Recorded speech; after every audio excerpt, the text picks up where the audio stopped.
It takes just 3 seconds for your world to shatter. I timed it. 1. The conference room door bursts open with a deafening crack, like the gates of hell themselves.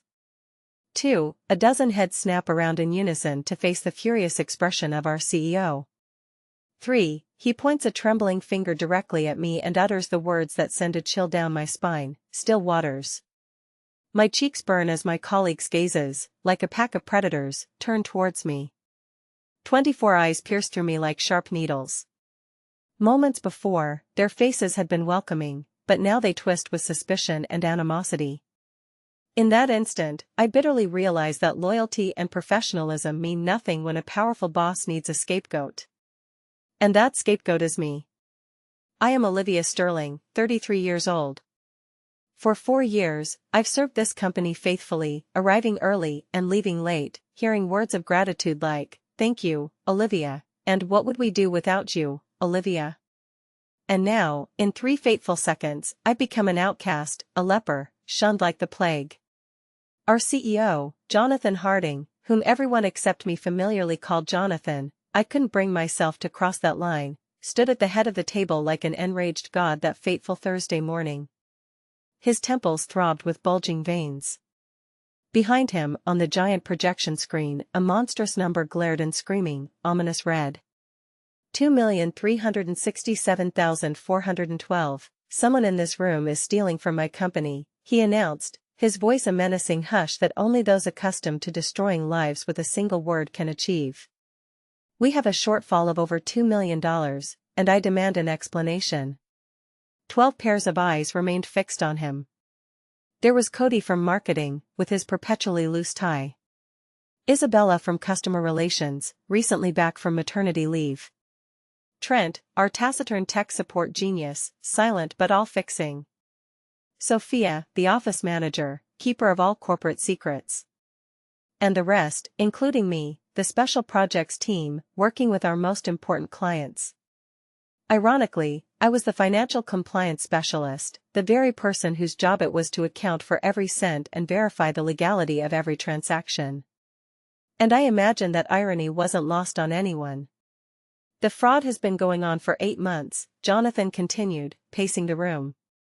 Clever, almost undetectable, but even my external auditors were able to identify the pattern. My stomach clenched into a tight knot. 8 months ago, Jonathan had personally invited me onto this team, emphasizing that he needed someone with my meticulousness. Now I understood the real reason. He slammed a folder onto the table. $2,300,000 siphoned through a network of microtransactions, all approved here. His gaze drilled into me. By someone who thought they were smarter than me. I felt a trickle of sweat run down my back as he approached my chair.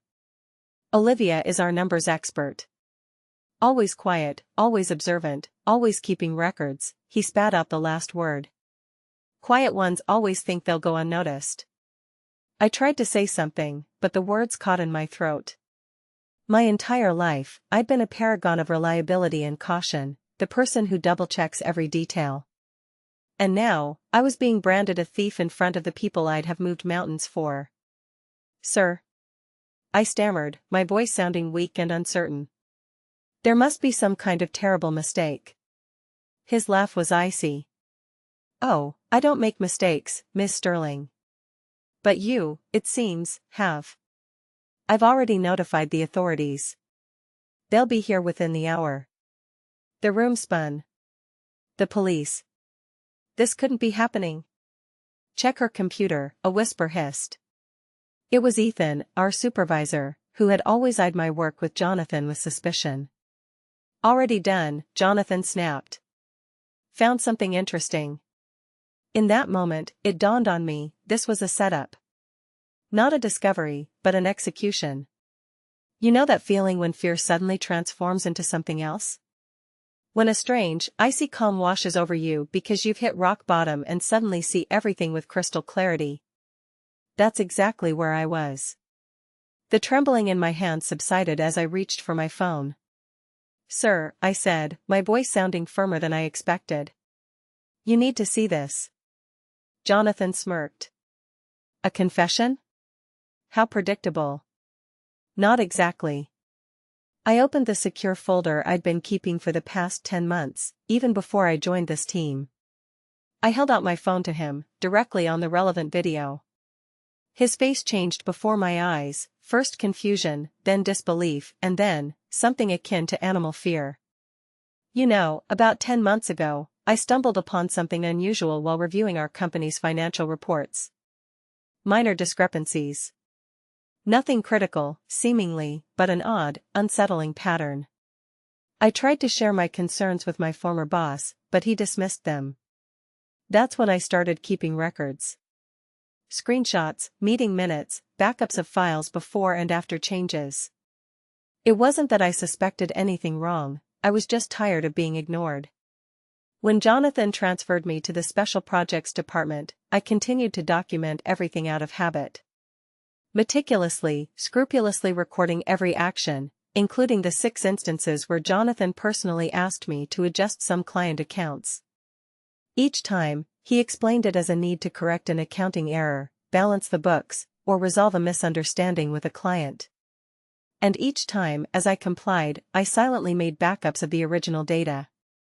I didn't realize what I was documenting until 3 weeks ago when the picture finally became clear. By then, I had 10 months of irrefutable proof of how, and on whose orders, $2.3 million had vanished. You recorded our meetings? Jonathan whispered, his face turning ashen. One-party consent state, I replied calmly, feeling a wave of triumph rising within me. And I have more than just recordings. An ominous silence filled the room. Everyone froze, watching the shift in power, the incredible turn of events. This is confidential company information. Jonathan exclaimed, trying to regain control. You violated internal regulations. Is that what concerns you right now? I retorted, surprised by my own boldness. Not the fraudulent activities, not the fact that you were going to frame me and pin all your crimes on me? He nervously adjusted his tie, clearly changing tactics. Everyone out. Only Olivia stays. But no one moved. I said now, he roared, turning crimson with rage. Ethan was the first to rise from his seat.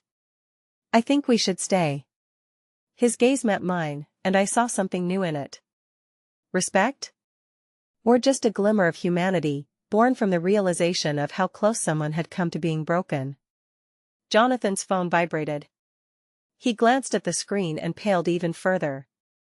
Meeting adjourned. We'll discuss this in private, Olivia. No, I blurted out, surprising myself. We won't. For years, I had been an invisible shadow in this office, the one who held everything together, staying late, cleaning up other people's messes, swallowing insults. My weekends were always at the company's disposal, my plans insignificant compared to urgent deadlines. Quiet, compliant. But not today. All the information in this folder, my voice trembled, but sounded firm, has already been copied to 3 secure locations.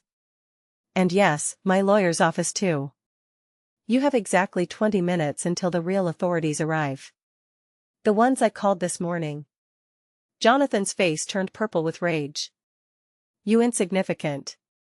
Don't, Jonathan, Sophia interrupted him in an icy tone. She already has enough on you.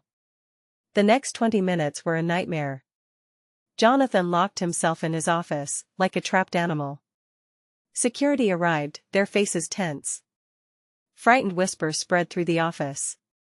And I sat alone at the huge conference table, my knuckles white as I gripped the armrests of the chair. I was shaking. All my life, I had followed the rules. Never jaywalked.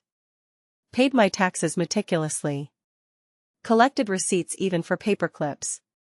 And here I was, facing a monstrous choice, either cover up other people's dirty deeds and go to jail, or fight the most powerful person I knew. And when the FBI agents appeared in the doorway, real FBI agents, I knew there was no turning back. Jonathan's creative accounting was far more extensive than I had imagined, crossing state lines. I handed the agents my phone, containing 10 months of painstakingly collected evidence. You've been documenting this for a long time, the female agent raised an eyebrow, scrolling through my files. Since I first noticed something was wrong, I replied. No one wanted to listen. She looked at me with sympathy. They're listening now. As Jonathan was escorted out, without handcuffs, but with a humiliating escort through the office he had ruled like a king, he cast one last glance at me. You'll regret this, he hissed quietly, so only I could hear. No one will hire a snitch. He might be right. Maybe I just buried my career trying to save myself. But as I watched him being led away, I suddenly realized, I had lived my entire professional life in fear. Afraid to disappoint, afraid to not measure up, afraid to speak my mind, afraid to stand out. But now, I was tired of being afraid. The company began to crumble before my eyes. Auditors swarmed the offices. The board of directors held an emergency meeting. Several executives suddenly resigned for personal reasons. The special projects team was disbanded. We were all sent on paid leave while the higher-ups tried to untangle this monstrous web of lies. 3 weeks later, I sat alone in my apartment, surrounded by piles of printed job postings that I didn't even have the courage to apply for. Jonathan's words, like an ominous echo, haunted me, no one will hire a whistleblower.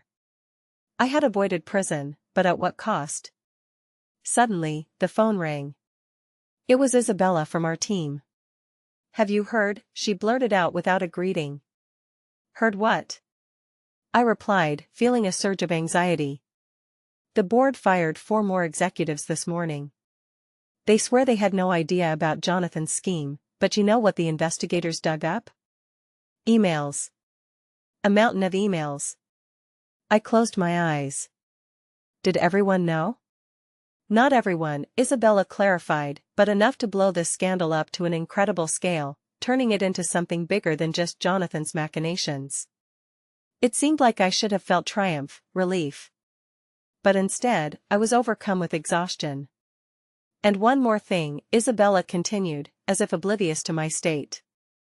The board is looking for internal candidates to help rebuild the company, people they can trust. There was a pregnant pause on the line. They specifically asked about you, Olivia. My laugh sounded fake and hollow. About me? The whistleblower? The person who supposedly has principles? The one who did the right thing, despite the mortal risk, Isabella gently corrected me. I was speechless. For years, I had been a shadow, an invisible presence. Yes, my work was valued, but no one had ever seen me as a leader. Too quiet, too cautious, that was my sentence. They want to meet with you tomorrow, Isabella said, her voice filled with undisguised excitement. Just think about it.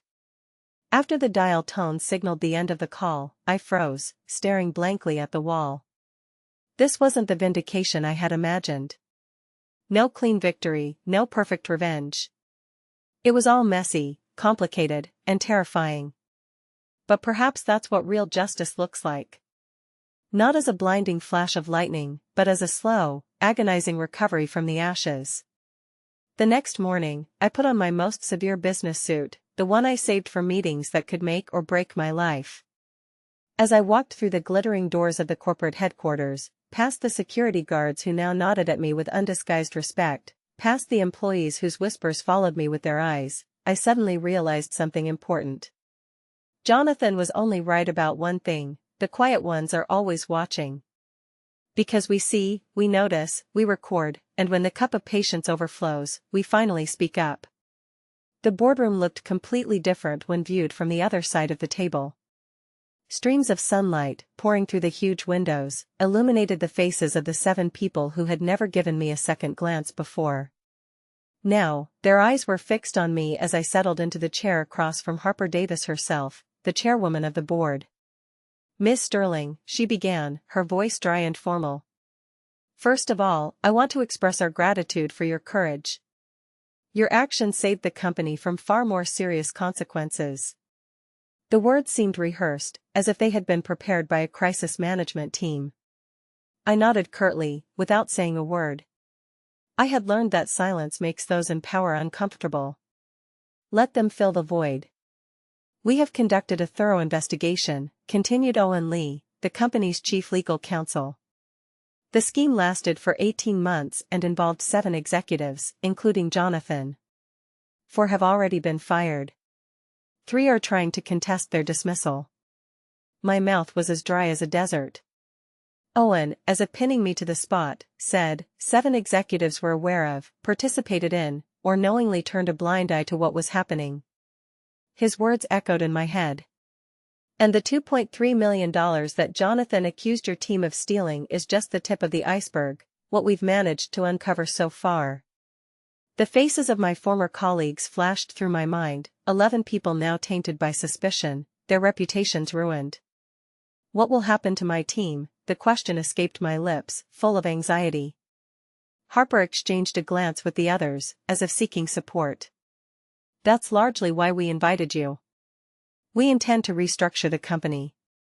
Several departments will be merged, and we need people we can trust implicitly to help us restore confidence in the company. Here it was, the offer Isabella had alluded to. I tensed internally, bracing myself to hear the deciding words. We'd like to offer you the position of head of a new financial compliance department, Harper said, her gaze hopeful. You'd report directly to the board of directors, with a substantial salary increase and complete autonomy to build your own team. My heart hammered in my chest, like a bird trapped in a cage. It was unbelievable, far more than I could have imagined. A director-level position, a leap several rungs above my current role. A job that typically required an MBA and at least 15 years of experience. A job I wouldn't have even dared to dream of a month ago, one that no one would have even considered me for. Why me? I asked, not as a coy request for praise, but as a genuine desire to understand. A flicker of bewilderment crossed Harper's polished, professionally friendly face. Truthfully, Miss Sterling, we have a trust problem, he admitted. We need someone with an impeccable reputation. Someone who has proven they can do the right thing, even when it's incredibly difficult. Translation, they need my reputation to whitewash theirs, I thought. I'll be their human shield, a symbol of repentance, proof that the company is on the path to redemption. And if I refuse?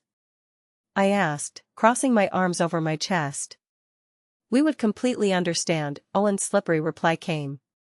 You'd offer a generous severance package, glowing references, and, I presume, a non-disclosure agreement? I interrupted, raising an eyebrow. The silence hanging in the air was the best confirmation. They were prepared to pay me to go away quietly if that was my choice. I surveyed the table where these powerful people sat, suddenly in need of my help. Just a month ago, I would have accepted any offer they made with gratitude, happy for any sign of recognition. But that Olivia had died the day Jonathan tried to destroy me. I'd like to propose an alternative, I said, marveling at the calmness in my own voice. I'm willing to consider your offer, but I have conditions. Tension filled the air, eyebrows shooting up in surprise. This was clearly not the turn they had expected. We're open to discussion, Harper said cautiously, trying to maintain composure. Firstly, my team must be publicly exonerated. I want to see an email sent company-wide, with an official statement of their innocence. Plus, of course, compensation bonuses for the stress they've endured. Owen was scribbling something down quickly, not looking up. That's perfectly reasonable, he murmured. Secondly, I want to personally interview every employee in the financial department. Those who remain will report directly to me, and I must be confident in their loyalty. Heads nodded around the table in agreement. Thirdly, I paused, I want Jonathan's office. That's what nailed them to their chairs. Jonathan's corner office, with its panoramic windows and privileged view, was traditionally reserved for only the most senior executives. That's not exactly standard for a director-level position, Mason from HR said timidly, speaking for the first time. I met his gaze, unflinching. Nothing about this situation is standard. Harper studied me long and hard, as if trying to calculate my intentions. Finally, she nodded slowly. Anything else? I took a deep breath, steeling myself. Yes. No non-disclosure agreements. I have no intention of publicly badmouthing the company if you act honestly and in good faith. But I won't give up my right to speak. It felt like the temperature in the room instantly dropped 10 degrees. The air grew icy. "That's not entirely customary," Owen said, carefully choosing his words. I raised an eyebrow.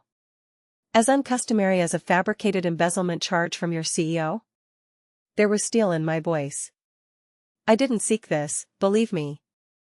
But since we're here, I need to be clear, this is a step forward, not just a change of scenery." Harper nodded and dismissed everyone, leaving just Owen and me.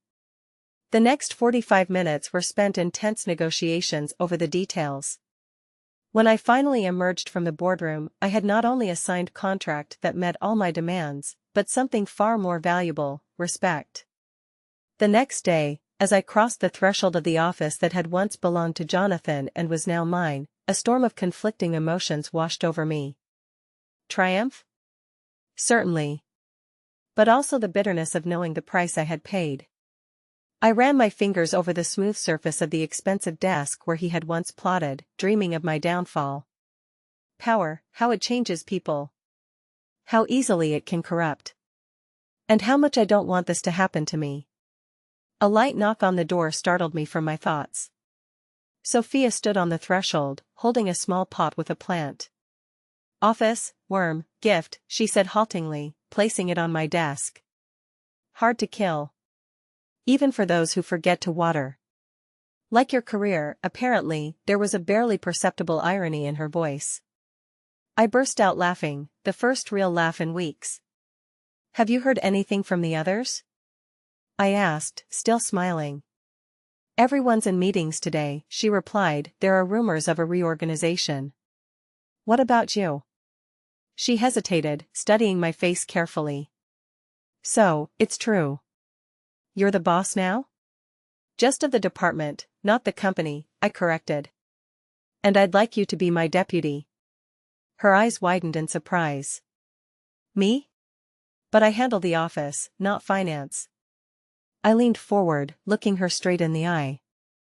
"You're organized, insightful, and most importantly, you supported me when it wasn't easy at all." I paused. "I need people I can trust." The following week, I met with every member of our old team, as well as dozens of others from the finance and accounting departments. I hired Trent to develop special security protocols for our new department. I invited Isabella to handle external communications. Even Ethan, the very one who suggested checking my computer, showed enough remorse and competence to earn a place on the new team. Only Cody turned down my offer. He looked down. "I'm sorry, Olivia, but this place is tainted for me," he said quietly. "I've accepted a position elsewhere." I accepted his choice with understanding. Not everyone is ready to raise something from the ashes. The new job turned out to be a challenge I had never known before. A 16-hour workday became my new reality. The deeper we dug, the more financial machinations came to light. The web woven by Jonathan had ensnared the entire company. Each new find, like a confirmation of my rightness, simultaneously reminded me how dangerously close I was to becoming a scapegoat. 3 months had passed since my appointment when I received a message from an unknown number. "Think you've won? Enjoy the moment." I knew immediately who sent it. My hands trembled as I showed the message to Owen. "We'll deal with this," he assured me. "Jonathan is being investigated by 3 different agencies. This will only worsen his situation." But that night, alone in my apartment, fear would not let me go. Jonathan is a powerful man, he has connections. What if he still has allies in the company? What if this is just the beginning of his revenge? I barely slept, flinching at every rustle. The next morning, I arrived at work with dark circles under my eyes, nervously twitching at every phone vibration. But this time it wasn't a message from Jonathan, but a news release: former CEO of Global Tech Dynamics, Jonathan Harding, arrested on multiple counts of fraud. His police mugshot glared from the newspaper, a gaunt, unshaven face with sunken eyes. Where was the sinister look that once threatened me with an accusing finger? The FBI had uncovered an entire network of fraud in 2 of his past companies. It turned out this wasn't a one-time offense, but just the first crime he'd been caught for. That evening, leaving the office, I ran into Harper in the elevator. "Seen the news?" she asked restrainedly. I just nodded in response. "The prosecutors called. They want you to testify." A cold lump formed in my stomach. The very thought of meeting Jonathan in the courtroom, of reliving that humiliation again, made me nauseous. "Do I have a choice?" I whispered. "Formally, yes. Factually." She cut herself off, and we both understood that refusing to testify would put an end to everything I had fought for. The preliminary hearing was scheduled for Tuesday morning in early December. The night before, I spent rehearsing with Owen, working through every possible question. "Just tell the truth," he instructed. "That's all you need to do." Entering the courtroom the next morning was like stepping onto a battlefield. My impeccable, strict gray suit felt like armor, and the neat folder with notes a reliable shield. There, ahead, was Jonathan. He sat next to his lawyer, his suit hanging on him like on a hanger. He had lost a lot of weight. When he noticed me, his face instantly contorted into a grimace of such malice that I involuntarily flinched. I expected to be overcome with fear, but instead, nothing. He no longer has power over me. When I took the witness stand, my voice sounded firm and confident. I answered the questions clearly, referring to the documents when necessary. I described in detail all the transactions, the fraud scheme, how Jonathan tried to make me the scapegoat. Jonathan's lawyer tried to paint me as an ambitious careerist who betrayed her boss for a promotion. "Isn't it ironic that you're the one who took over as director after Mr. Harding's indictment?" he hissed venomously. "There wasn't a shred of convenience in it," I retorted, my voice trembling with tension. "I lost friends. I still suffer from anxiety attacks, and I check the door 3 times before bed to make sure it's locked. But I had no choice. Either I tell the truth, or I rot in prison for a crime I didn't commit." When it was all over, I walked past Jonathan, avoiding eye contact, feeling a chill run down my spine. Outside, a pack of reporters awaited, bristling with cameras and microphones. "Ms. Sterling, what's it like to topple your former boss? Are you planning to stay at Global Tech Dynamics? Do you consider yourself a hero?" I pushed my way through the crowd, not answering a single question. There was no heroism involved here, nor revenge. It was about survival, mine and the company's. 6 months later, after the initial indictment, Jonathan pleaded guilty to multiple counts of fraud. The sordid details emerged. He had been siphoning company funds to pay off massive gambling debts, weaving an intricate web of lies, and preparing to flee the country when his scheme began to unravel. He ultimately received 8 years in federal prison. The company survived, though it was drastically changed. We lost some clients initially, but gained new ones who appreciated our newfound transparency. The Sterling Protocols, as they became known internally, set a new standard for financial honesty and openness. My team, my real team, forged in the fires of adversity, became the most cohesive unit in the entire company. We had been through hell, seen the worst, but we didn't break. We chose to rebuild. It created a bond between us that nothing could sever. Exactly 1 year after that fateful day when Jonathan, like a raging beast, stormed into the conference room, pointing his finger at me and unleashing his fury, I called my people together. "I want to thank you," I said, my gaze sweeping over the faces that had become so dear to me. These people had become more than just colleagues. A year ago, we were almost destroyed by a man who thought power gave him the right to be untouchable. You could have left, found a quiet, safe place. But you stayed. You stayed to fix what was broken. In the ensuing silence, Sophia's voice rang out with particular weight. "We stayed because of you." She tilted her head slightly, her eyes filled with unwavering conviction. "You showed us what true leadership is." That night, I stayed late in my office. It wasn't Jonathan's office anymore, it was my space, filled with my thoughts and hopes. I sat in silence, reflecting on how drastically my life had changed in the past year. I never sought power, never craved the spotlight. I simply wanted to do my job well and be treated with due respect. And it seemed I had achieved that. I had been thrown into the inferno, where my fear of open confrontation, my desire for universal approval, my habit of downplaying my own worth were all consumed. What emerged from those flames wasn't perfect or fearless, but it was far stronger, far more authentic. Jonathan was right about one thing: you always have to watch the quiet ones. Not because we're plotting behind your back, but because we see everything. We notice patterns, we keep receipts, and when we're backed into a corner, we don't just speak up, we transform.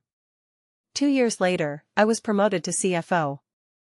On the day the announcement was made, I received an envelope with no return address. Inside was a newspaper clipping about my appointment and a single line written in familiar handwriting: "Congratulations, you won." I didn't reply. Some victories don't need acknowledgement. Sometimes, simply living well is the best revenge. Is my story unique? Perhaps not. Corporate fraud happens every day. Whistleblowers face retaliation. Power corrupts.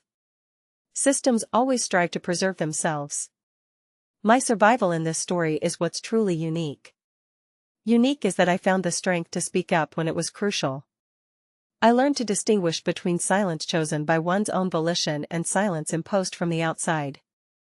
And if, listening to me now, you feel a resonance in your soul, if you are that quiet observer, the one who notices details that escape others, remember, your attentiveness is not an obsession. Your caution is not a weakness. Your habit of documenting everything is not paranoia. One day, it may save your life. And if you are the Jonathan in someone else's story, the one who abuses their power to break those who are weaker, naively believing that your position makes you invulnerable, know this: the quiet ones are watching. They are always watching.